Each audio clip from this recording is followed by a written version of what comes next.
6.4 ini kita lanjutkan dengan pembahasan dari solution smoothness. Kalau kemarin kita sudah punya contoh soal dan sudah tentukan solusinya gitu ya. Kali ini kita mau lihat yang namanya solusi smoothness ataupun kemulusan dari kurva. Oke. Jadi kita tahu bahwa solusi kita ini yang kemarin kan diberikan oleh PT sama dengan U5T, HT kurang 5 dikurang U20T, HT kurang 20, dimana ini merupakan persamaan discontinue forcing function. Nah, di sana kita boleh lihat bahwa ternyata P dan P aksen itu continue untuk nilai T sama dengan 5 dan T sama dengan 20.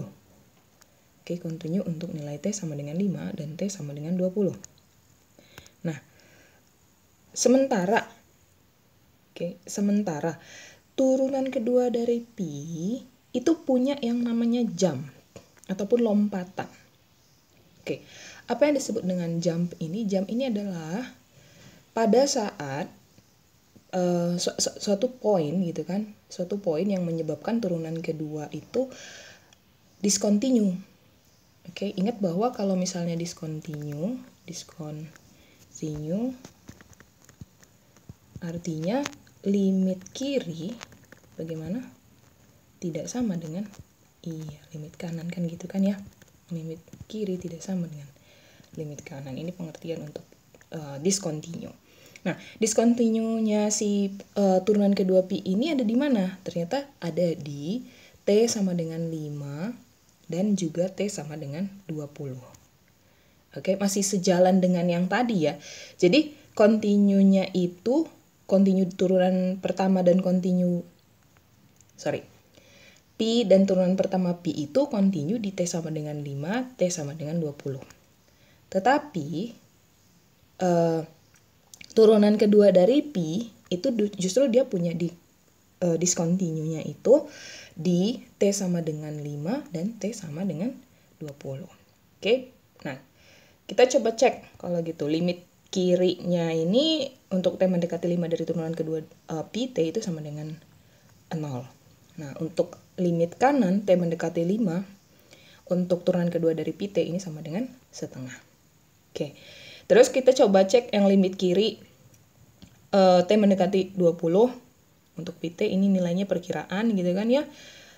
Kira-kira hampir sama dengan negatif 0,0072.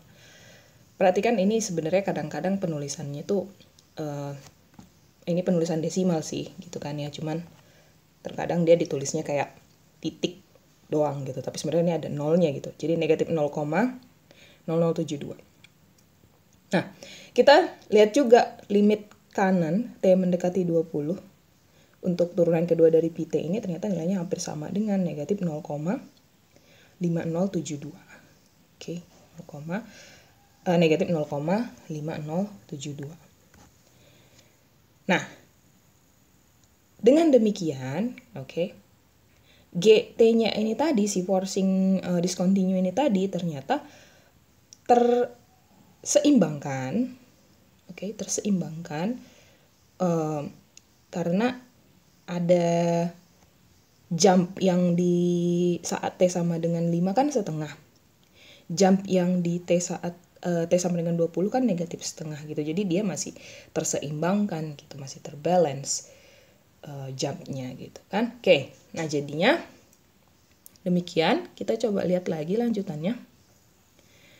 So, sebagai kesimpulan untuk menentukan smoothness of solution secara umum, kita lihat dulu bahwa terdapat suatu linear equation, ya tentu saja dalam hal ini turunan diferensial yang linear, turunan ordernya kedua, yang bentuknya secara umum adalah turunan kedua Y ditambah PT, Y aksen ditambah QT, Y sama dengan GT, P dan Q-nya haruslah continue pada interval buka AB, tapi G ini merupakan piecewise continue. Kalau begitu, jika diberikan Y ini sebagai CT, ini adalah solusi, maka Psi dan Psi aksen itu continue pada interval buka AB. Oke, tetapi turunan kedua dari si Psi ini tadi dia punya discontinuity di titik-titik yang diberikan oleh G ini tadi gitu ya. Di titik yang diberikan oleh G ini tadi. Nah, jadi hal ini juga berlaku untuk equation yang ordernya lebih tinggi lagi gitu ya, dimana nanti order tertinggi dari suatu turunan memiliki discontinuity, jump discontinuity pada titik-titik yang sama di forcing function-nya. Nah, tapi solusinya itu sendiri solusinya dan juga turunan yang lebih rendahnya itu continue di titik di interval, bukan di titik ini ya, di interval UKAB. Oke, jadi kita lihat lagi lanjutannya.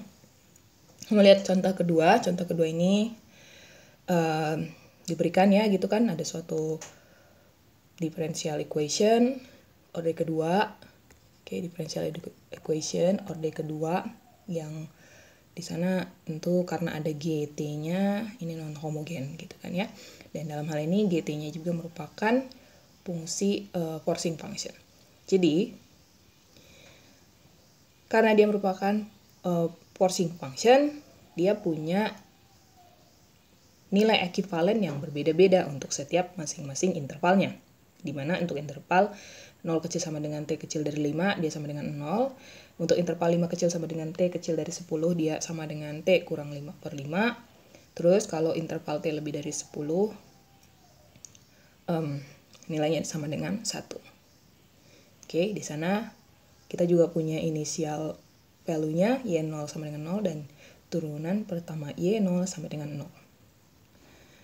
Bentuknya itu seperti ini, bentuk grafiknya. Nah, ini dikenal dengan nama ramp loading. Ramp loading itu kalau kalian lihat misalnya ada truk yang menurunkan barang, itu kan dia punya yang kayak gini kan. Iya, ini namanya ramp loading. Yang untuk bantu truk nurunin barang itu loh. Nah, ini namanya ramp loading. Nah, makanya ini kan sama ya bentuknya seperti ramp loading. So, ini grafiknya tadi. Oke. Ini merupakan grafik dari si forcing function GT tadi ya. So, sekarang kita mau cari penyelesaiannya dengan menggunakan Laplace transform. Oke, yang di atas ini ada soalnya ya. Kita lihat kalau gitu dengan menggunakan Laplace transform. Tentu saja fungsi di atas ini tadi kita buatkan Laplace-nya masing-masing. Jadi Laplace dari turunan kedua Y, 4 kali Laplace Y sama dengan Laplace dari U5T T kurang 5/5. Terus udah gitu dikurang dengan Laplace dari U10T T kurang 10/5. Yang kalau dituliskan kembali menjadi sebagai berikut. S kuadrat L Y dikurang S Y0 dikurang Y aksen 0 ditambah 4L Y sama dengan yang ini jadinya E pangkat min 5S dikurang E pangkat min 10S. Karena sama-sama per 5, kita boleh tuliskan di sini jadi penyebutnya 5S pangkat 2 gitu ya. Oke, nah sekarang kita berikan YS-nya sama dengan LY. Kemudian kita substitusikan initial condition-nya, di mana Y0 sama dengan 0 dan Y aksen 0 sama dengan 0. Apa yang kita dapat? Tentu saja yang ada YS-nya ataupun yang ada LY-nya kita satukan gitu kan. Jadi di sini ada S kuadrat LY, kemudian ada 4 LY. Berarti S kuadrat plus 4, jadi YS ya. Kita ubah si LY-nya menjadi YS. Terus udah gitu, ini jadi 0 tadi kan ya. Jadi 0 jadi 0, kita bisa ignore nilainya, dan yang ruas sebelah kanan adalah E pangkat negatif 5S kurang E pangkat negatif 10S per 5S pangkat 2. Sehingga YS-nya adalah, tukarkan posisi, jadi YS-nya sama dengan E pangkat negatif 5S dikurang E pangkat negatif 10S dibagi 5S pangkat 2 kali S kuadrat plus 4. Oke, kita mau menyelesaikan YS. Kalau begitu, bagaimana caranya? Di sini kita buat YS ke dalam persamaan, YS sama dengan E pangkat negatif 5S dikurang E pangkat negatif 10S per 5 dikali HS. Nah, HS-nya ini apa? HS-nya ini adalah 1 per S kuadrat kali S kuadrat plus 4. Nah, HS ini yang mau kita selesaikan dengan teknik fraksial, bukan fraksial ya, partial fraction. Oke, HS ini yang mau kita selesaikan. Tadi ngambilnya dari sini ya, dari 1 per gitu kan, terus penyebutnya yang ini.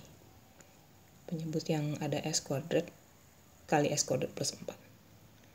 Oke, nah sekarang kita pakai pemisalan, yaitu untuk HT itu adalah inverse Laplace dari HS, sehingga untuk Y sama dengan PT sama dengan 1/5 U5T, HT kurang 5 dikurang 10, T, HT kurang 10. Oke, nah ini kita biarkan dulu si Y-nya, kita beresin dulu si HS-nya. Nah, caranya adalah tadi yang seperti sudah disebutkan sebelumnya, partial fraction gitu ya. Ingat caranya, jadi kita memisalkan gitu kan ya, HS tadi sama dengan 1 per S kuadrat kali S kuadrat plus 4. Jadi dalam hal ini kalau kita ketemu bentuk yang S pangkat 2, kita harus memisalkan hurufnya itu dari orde satu orde sebelumnya, baru nanti nyusul sampai dengan orde tertingginya. Jadi maksud saya kita memisalkan A per S terlebih dulu, kemudian ditambah B per S pangkat 2. Oke. Dilanjutkan dengan ya, kita punya di sini apa? S kuadrat tambah 4.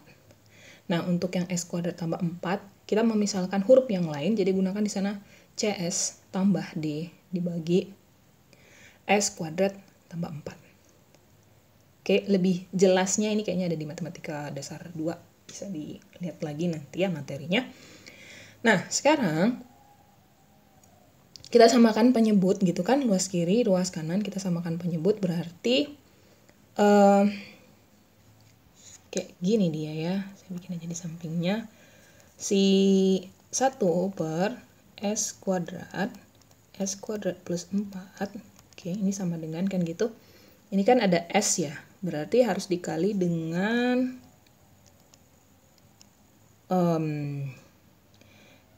ada S. Oke, berarti dikali dengan S plus 4 ya. S plus 4. S kuadrat plus 4. Oke. Biar nanti maksud saya pembilangnya itu kayaknya nggak bagus deh kalau di sini. Saya ngerjain ruas kanan aja dulu ya. Ini ruas kanannya saya bikinkan. Biar nanti, maksud saya ininya loh, penyebutnya itu sama-sama di sini, S kuadrat S kuadrat plus 4. Berarti kan yang A-nya ini harus dikali apa? Ada S di sana, berarti harus dikali dengan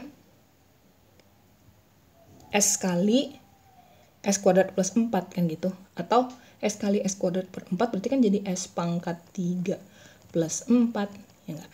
Oke, next saya punya, kalau yang B-nya berarti harus dikali dengan S kuadrat plus 4. Berarti B dikali S kuadrat plus 4. Terus ada ini, CS plus D. Ke atasin aja lah ya.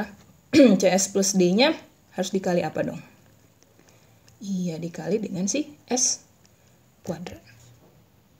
Oke, jadi supaya sama-sama kiri dan kanan itu ininya penyebutnya sama-sama S kuadrat kali S kuadrat plus 4. Oke, nah sekarang kita pisahin yang ada S pangkat 3-nya jadi satu kesatuan, yang ada S pangkat 2-nya jadi satu kesatuan, yang ada S-nya juga jadi satu kesatuan gitu kan ya. Sini saya punya ada ada A S pangkat 3, kemudian ada C S kali S pangkat 2, kan dia jadinya CS pangkat 3.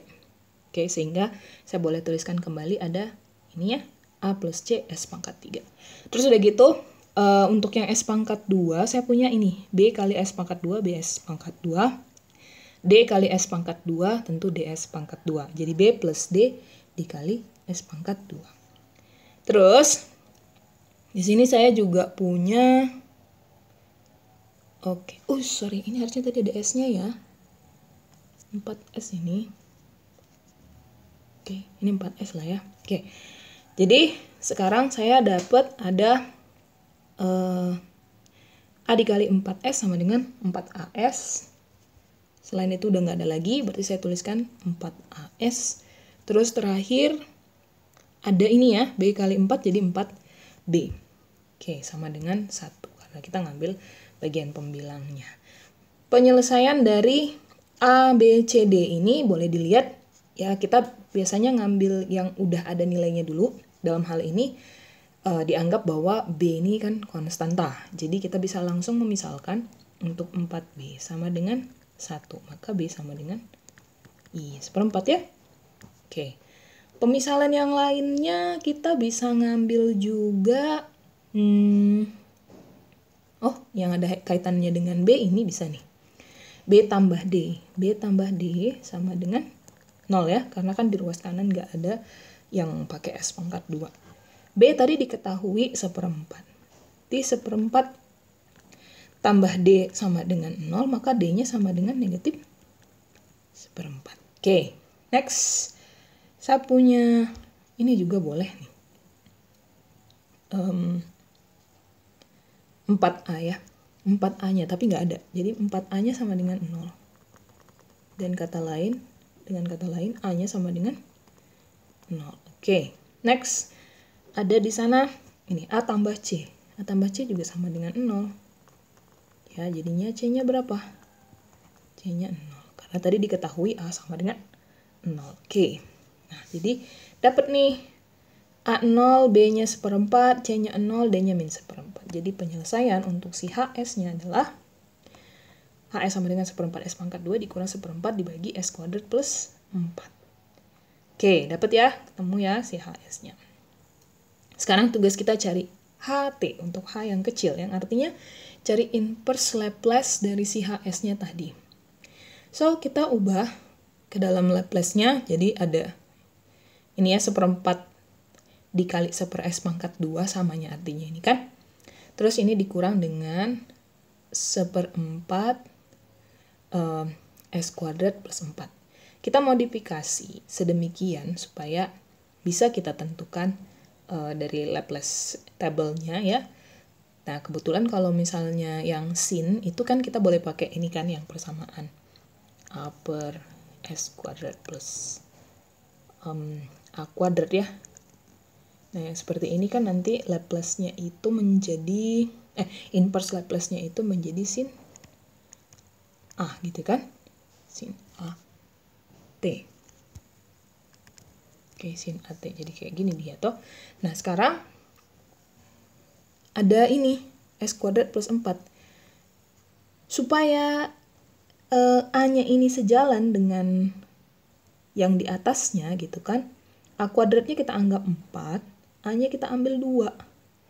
Nah, jadi tetap seimbang dengan pengali 1/4-nya. Berarti kita ubah dia jadi gini, 1/8 dikali 2 per S kuadrat plus 4. Ya, 1/8 dikali 2 per S kuadrat plus 4. Kayak gitu ya.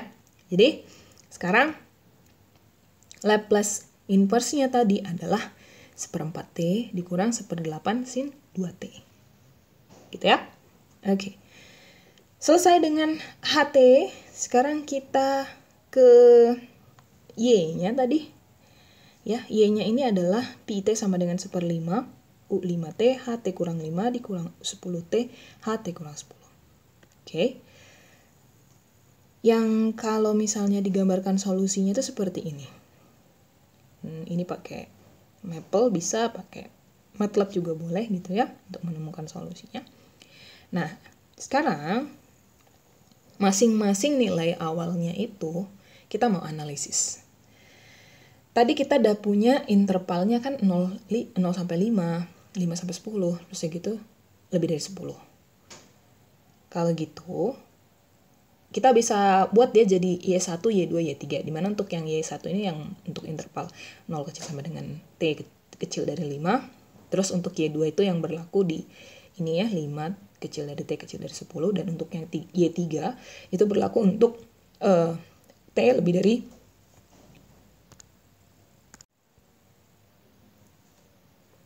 Oke, yang Y3 itu untuk yang T lebih dari 10 gitu ya. Nah, masing-masing nilai awalnya itu diberikan Y1 0 sama dengan 0. Terus turunan pertama Y1 0 sama dengan 0. Y2 5 itu sama dengan 0. Kemudian turunan pertama dari Y2 5 sama dengan 0. Terus Y3 10 sama dengan Y2 10. Dan turunan pertama dari Y3 10 itu sama dengan turunan pertama dari Y2 10. Oke. Demikian ya, jadi ini dia ada 3 nilai awal yang terpisah. Oke, ada 3 nilai awal yang terpisah berdasarkan masing-masing intervalnya. Nah, kita balik lagi ke yang tadi ya, yang persamaan. Tadi ada Y1, turunan kedua tambah 4Y1 sama dengan 0. Jadi kalau misalnya dilihat dari gambarnya sendiri, sistemnya ini initially at rest gitu ya. Jadi tidak ada yang namanya external forcings dan dia itu berada dalam posisi rest. Oke, dia sama dengan 0 kan gitu kan. Y1 sama dengan 0. Jadi solusi pada interval tutup 0 buka 5 itu adalah Y1 sama dengan 0. Kalaupun misalnya kita cari dengan menggunakan metode non-homogen, kemudian mensubstitusikan masing-masing nilai-nilai awalnya, tetap juga nanti penyelesaian akhirnya tuh di Y1 sama dengan 0. Gitu ya.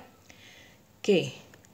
Untuk yang initial value yang kedua, di mana persamaan dari turunan kedua Y tambah 4Y2 sama dengan T kurang 5/5, kita gunakan initial value yang seperti demikian ya. Oke, yang satu ini, kalau misalnya kita selesaikan dengan menggunakan metode non-homogen, seperti pada chapter 3, metode non-homogen gitu kan ya. Yang kalau misalnya kita cari akar-akarnya dulu, ini kan nanti dia kalau misalnya dibikin dalam akarnya jadinya gini kan, R kuadrat ditambah 4 sama dengan 0. Kita non-homogen dulu. Dianggap homogen dulu sama dengan 0. Yang satu ini kan dia kalau dicari R kuadrat sama dengan min 4 atau jadi imajiner ya, R-nya sama dengan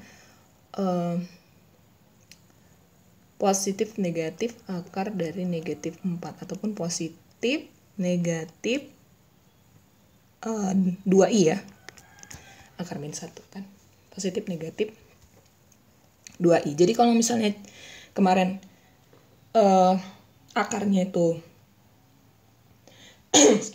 akarnya itu adalah bentuk yang imajiner gitu kan, jadi kan penyelesaiannya kayak gini kan, C1 cos 2T ditambah C2 sin 2T. Oke. Nah, terus kita lanjutkan dengan penyelesaian yang non-homogennya. Nanti di sini ditambahi dengan penyelesaian non-homogen T/20 dikurang 1/4. So, ini solusi lengkapnya. Oke. Nah, kalau dilihat berdasarkan grafnya, pada garis T kurang 5/20, ya, pada garis T kurang 5/20. Samanya ini dengan yang ini kan, di bagian non-homogen ini kan.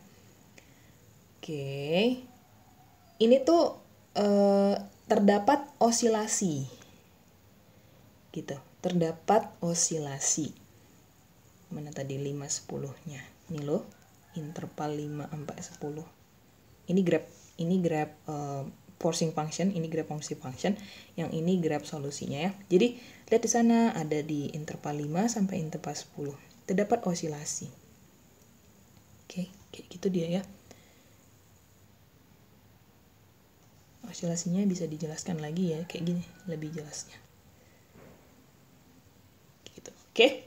Nah, terus kita lanjutkan dengan IPV yang ketiga. Jadi 3, turunan kedua dari Y3 ditambah 4 Y3 sama dengan 1, terus pakai nilai awal ini, ya kan, Y3 10 sama dengan Y2 10, terus turunan ke 1 Y3 10 sama dengan turunan pertama Y2 10, untuk nilai T lebih dari 10.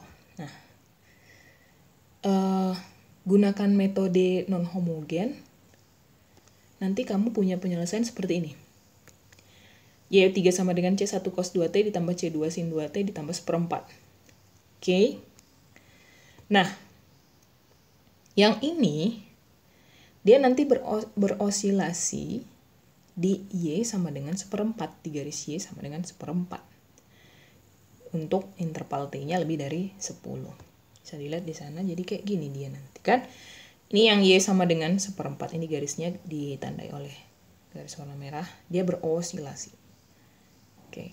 Maksudnya gini, titik kesetimbangan dari osilasinya ini adalah di Y sama dengan 1/4. Kemudian grafik ini akan bergerak, ya kan, dengan gerakan dengan osilasi yang sama pada interval yang T lebih dari 10. Hal yang sama juga tadi sebenarnya ada di Y2 ya. Ini dia ya. Di Y2 seperti ini juga lah tadi osilasinya. Nah, garis yang merah ini tadi itulah yang ditandai sebagai T kurang 5/20. Gitu. Oke. Nah, kalau gitu, ini dia, ini kita udah di hampir akhir dari pembahasan ini gitu ya. Kita recall lagi tadi solusi untuk PT-nya ini sedemikian, HT-nya ini, oke.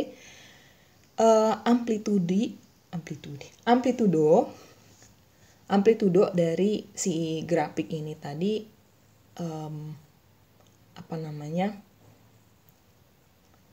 ada di cara menentukannya adalah kita harus lihat maksimum ataupun minimum pointnya untuk T lebih dari 10.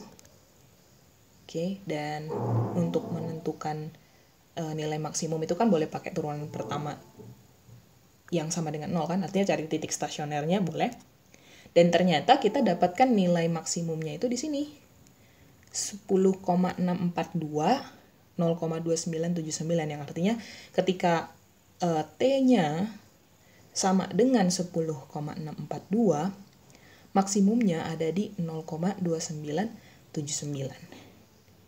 Oke, amplitudo itu apa? Amplitudo adalah jarak dari titik kesetimbangan terhadap yang paling jauh ya, panjang gelombang yang paling jauh. Nah, jadi artinya kesetimbangannya tadi di mana? Di sini kan? Di 0,25. Karena kita gunakan interval T lebih dari 10. So, kesetimbangannya ada di Y sama dengan 0,25. Amplitudonya berarti selisih antara 0,25, ya kan? 0,25 dengan si ini tadi, maksimum tadi. 0,2979. Selisihnya kita kurangkan aja kan ya. 0,2979, hasilnya adalah ini turun 74, 0,0479 gitu ya. Ini amplitudonya. Oke. Nah, ini sedikit lagi tambahannya. Jadi yang tadi ya, kembali lagi ke solusi yang di persamaan yang diberikan di awal tadi. Oke. Dan dalam hal ini forcing function-nya itu continue, tetapi turunan pertamanya itu discontinue di T sama dengan 5 dan T sama dengan 10.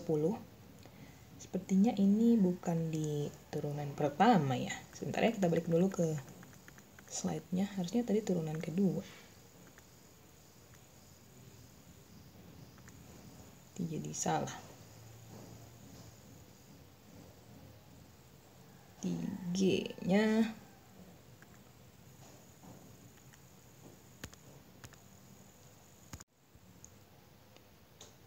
oke, di ininya ya, discontinue-nya di sininya rupanya, di P-nya, bukan di G-nya. Oke, sekali lagi, jadi forcing functionnya itu continue di T sama dengan 5 dan T sama dengan 10, tapi turunan pertama dari G itu discontinue di T sama dengan 5 dan T sama dengan 10. Dan P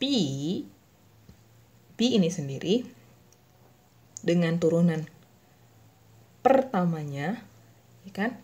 Dan turunan pertamanya itu continue di semua. Dan termasuk di T sama dengan 5 dan T sama dengan 10.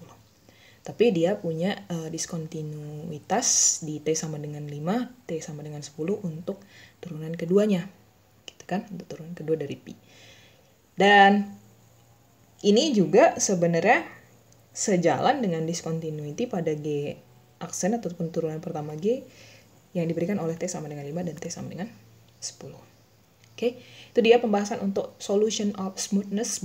Semoga boleh bermanfaat untuk kalian, dan atas perhatiannya saya ucapkan terima kasih.